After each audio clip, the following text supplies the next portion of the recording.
and that sort of thing, but I look at them and it's like, I want to sleep with Eugene. I don't know, I've never really pictured Eugene as a sex symbol, so if I don't get killed off, Scott Campbell, I would love to explore that storyline. It's fun, the thing is, like, the attention has to go to the details, right? They have to, I'm seeing cosplay for Eugene where they've set up a bookshelf, like from episode 5 of season 5, where Eugene was spying on Rosita and Abraham having sexy time. Yeah. And they'll walk around with like a makeshift bookshelf that they're just creeping. That's genius. I love you. That's awesome. Michael Cudlitz.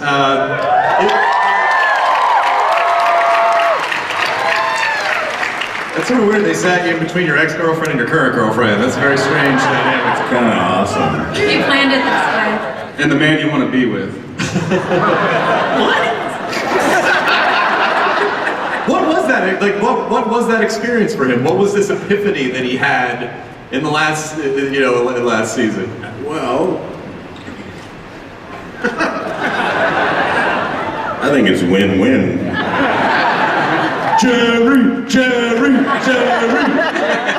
No, I think that, look, early on, I think that both Abraham and Rosita found each other, and it became a relationship of convenience. If you follow the graphic novel, Rosita used her looks to kind of survive early on. My way. And her way. The way. And after she met Abraham was the only person that she had met that didn't want anything from her physically, that actually did connect with her as a human, and he taught her how to be a soldier, which she excelled at. So I think that for the two of them, it just made sense at the time. Now that I think Abraham sees a tomorrow, and a tomorrow after tomorrow, he can't deny what his heart is feeling. So it's not convenience anymore, it's actual practicality. He finds a lot of things that he just admires in Sasha to be those things that he has always held important in his life that she already possesses. Will to survive, strength, intelligence, beauty. And he wants to share that with her. And as hard as it is, because I think he still loves Rosita, would do anything for Rosita and for Eugene, because they are his family. There comes a point where you can't deny what you're feeling. And this is a time in the story where he's allowed to feel. And he's reminded that there are things that are worth not only dying for, but living for. And that's it. That was masterful! I don't know how you pulled that off, because I think there are a lot of women in the audience like, you son of a bitch, and now everyone's crying. Sonequa, what was it like working so closely with the Cudlitz this past season? It was so much fun. He and I have a lot of fun together, a lot of jokes, it was a lot of good times, and we broke down a few barriers too, because we spent a lot of time in that car, and it got all the way, it got real, he had to help me with my breast milk a couple times. I was still nursing, so I'm pumping every couple of hours, but we cooped up in this car, and he's like, no, give it to me, I got it, I'll take it to the cash chair, I'll take it, I got it, I know what this is about. Is that coffee? Is that jeez. And so, it was such a great connection, so he's such a gentleman, and it was very brotherly and sisterly. He was, taking great care, and I go, well, yeah, he is a dad, and all right, yeah, take it, yeah, thank you, in the cooler, yeah, thank you. So that was cool. But yeah, a lot of good conversation, a lot of good times. I learned a lot too, because obviously this man, he's been at it for a long time. A lot to learn from him, so it was great. This is also Christian Serranos' first time at San Diego Comic-Con.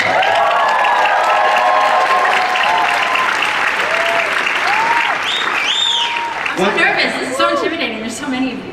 No, it's Michael, help her with her breast milk. It's not intimidating because these people waited, like they're here to see you, like they wanna. It's not like like, you better win us over. Like they're No, but you want to be charming and you want to be funny, and I happen to think I'm very funny, so I'm the nerve. Like you have to give me pity laughs if I'm not.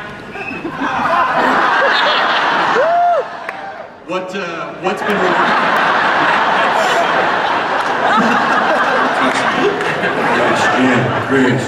Let's make Josh really jealous right now. What's been rewarding for you for Rosita's arc? So much. First of all, just getting to work with all these people coming in, you know, after the show has been established and coming in when I did was a little nerve-wracking. You want to make sure that you do a good job and you hear so many great things about the show and you just want to like perform and you want to bond. And I had heard so many great things about the cast and their work ethic and I was just really excited that they all took me in and I was able to learn so much from everybody. I mean, even just in the last episode of season 6, I feel like, you know, we're all such good friends and we all trust each other so much, but to be able to go through that last episode with everyone was such an incredible bonding experience. I really feel like I grew as an actor. That's going to be a pivotal moment for me for a long, long time. And that doesn't happen when you can't trust the people you're with. It just cannot. So it was really exciting for me to be here for however long I'm here and just know that I've had this moment. And even things like Josh was talking about, like cosplay. That is so exciting for me. I mean, I'm just like everybody else. I get excited about TV shows and cool, fun, interesting things. So to see people dress up as a character I'm portraying is such like a nerdy, exciting thing for me. I love it so much. Even when it's a guy? Even when it's a guy. Even when Michael does it, I get so excited about it. The clothes are a little tight. But there's a few like Latina comic book characters that are written, but not many that have been, you know, put on a big screen or small screen. So it's just really exciting for me that I see so many Latinas come up to me and say how excited they are to have this kind of someone that they could dress up as. So that makes me really proud, and I hope that I, you know, get to keep portraying this really strong woman for as long as I can. Thank you. That was very well done, Christian Sorrell. Ross Marquand, if you don't know, is an amazing impressionist, and can you just quickly? I know you. Could you just do Harrison Ford for like a quick second? Just.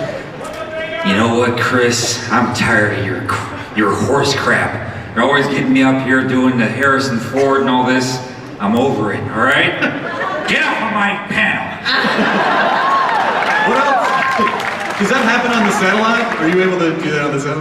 What, say it again? Are you able to do that on the set a lot, or is it really serious and tense? There's sometimes where it just doesn't make sense to be jokey, obviously, but I remember last season in 6/12, we were doing the raid on the compound, and Cudlitz and Seth Gilliam. A lot of people don't know this, but Cudlitz does an amazing Sylvester Stallone, and Seth Gilliam does an amazing Robert De Niro. And I was playing Mick, I was Burgess Meredith from Rocky, and I was like, come on, you gotta get in there, you gotta give these saviors hell. How you gonna get in there? You know they're trying to take half of our stuff, you're not gonna let them do that, are you? Yeah, why don't we just give him half the stuff and we can walk away? Well, you got rocks in your head, come on! I don't know, man. You get a little excited and worked up. I don't think they're gonna kill all of us. It might kill maybe.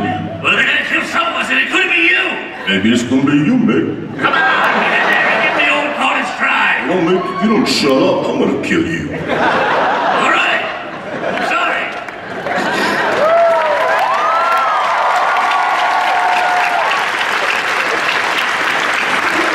I want to make sure we have enough time for audience questions, but really quickly, right before we go to audience questions, we actually have a couple video messages from people who weren't here today, so please check this out.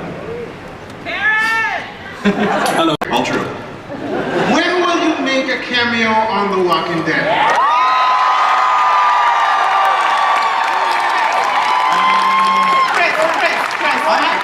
I would be honored to the casting.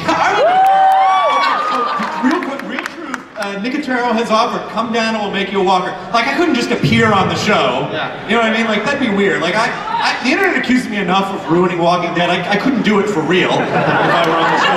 Although I do think it'd be really funny if at the end of a long day of killing walkers, they come back to Alexandria, and I'm just on the living room, and I talk to them about how their day went. I think I would love to be made as a walker. I think I would love to come and be a walker, but I just don't want to. I never want to get in the way of the show. So I couldn't be recognized. Because once you recognize me, it kind of takes you out of the show. And I want people to enjoy the show. And I don't want to be the reason people get angry. So, but I will do it if that's okay with Nicotero and Scott. Okay, great. Next season, Chris Hardwick as Shiva. Thank you as Karen. Karen! I can be Karen!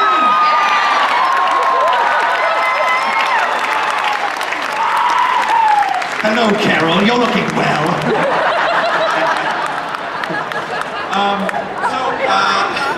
I do want to remind you the season 7 trailer is up on YouTube. October 23rd is the date. That's when Walking Dead will return to your screens, and then we're going to do a new live Talking Dead right after the premiere, and then the season 7 premiere Sunday, August 14th. I know there was a lot of anticipation about this panel. I know there was frustration at the end of season 6. I hope we did the best job we can. You guys really have to understand.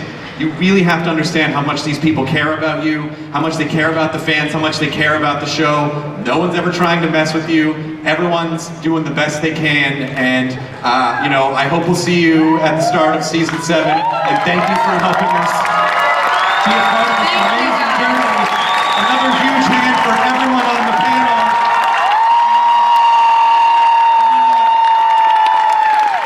As we're all walking off, I'm going to ask if they will show the season 7 trailer one more time. Thank you so much.